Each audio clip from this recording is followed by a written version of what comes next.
Akkam jirtan kabajamtootaa fi hordoftoota YouTube chaanaalii Nasrii Tech and Tips ani nagaa gootii viidiyoo har'aa kanaan kaniin isinii qabadhee dhufe akkaataa lakkoomsa bilbilaa TikTokii keessanii haala salphaan itti jijjiirratan isin jalaa yoo lakkoomsi bilbilaa iimeela itti banattan ta'e kan isin jalaa badu ta'e haala salphaa ta'een akkaataa lakkoomsa bilbilaa yookaan silkii quxurii barbaaddanitti itti jijjiirrataniin isin garsiisaa.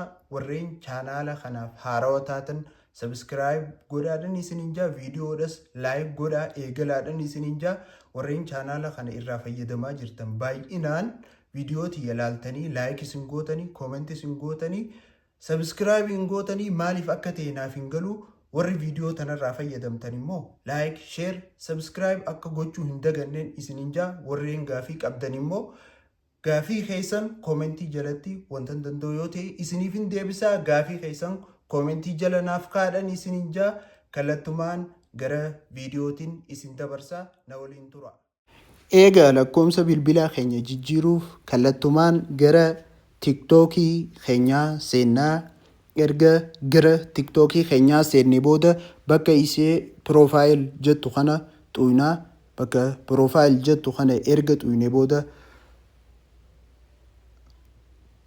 ishee gubbaa tana yookaan ishee gubbaa sarara habbaa sadii kana xuyna jechuudha. San booda erga kana xuyne booda setting and privacy isa joo xuyna. Setting and privacy isa joo kana erga xuyne booda account isa joo kana xuyna jechuudha. Account isa joo kana erga xuyne booda account and information isa joo kana xuyna.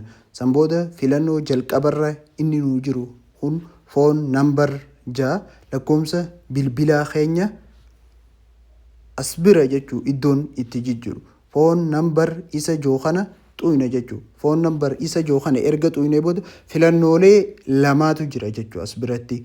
Tokko inni jalqabaa lakkoomsa bilbilaa jijjiiruuf yoo ta'u inni lammaffaa immoo lakkoomsa bilbilaa kanammoo emaila keenyaan akka wal hin qabanne yookaan lakkoomsa bilbilaa kana emaila keenyaa wajjin akka wal hin qabanne yookaan TikTokii keenyaa wajjin akka wal hin qabanne gochuudha yookaan adda baasuudha. Emaila qofaan fayyadamuudhaaf jechuudha. Nuti ammaan tana asirratti habaruu deemnu change phone number yookaan lakkoomsa bilbilaa TikTokii keenyaa jijjiiruudha jechuudha. San booda change phone number isa joo kana erga xuyne booda lakkoomsa bilbilaa keenya koodii biyya teenya inni nuuni beekaa nuuf fidaa. Fakkeenyaaf lakkoomsi Itoophiyaa keessa warra jirtaniif lakkoomsi keessan duwwaa 9 irraa warri eegalu duwwaa osoo ta'in 9 jettaniiti lakkoomsa keessan asitti galchitan jechuudha.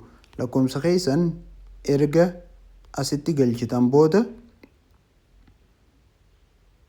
lakkoomsa keessan erga asitti galchitan booda continue isa joo kana xuytan jechuudha. Continue isa joo kana erga xuytan booda koodii dijitii 6tu lakkoomsa bilbilaa isin itti galchitan kanarratti isinii seena jechuudha. Koodii dijitii 6 isinii seente san iddoo kanatti erga galchitan booda haaluma salphaan lakkoomsa bilbilaa keessan jijjiirtanii jirtanii jechuudha.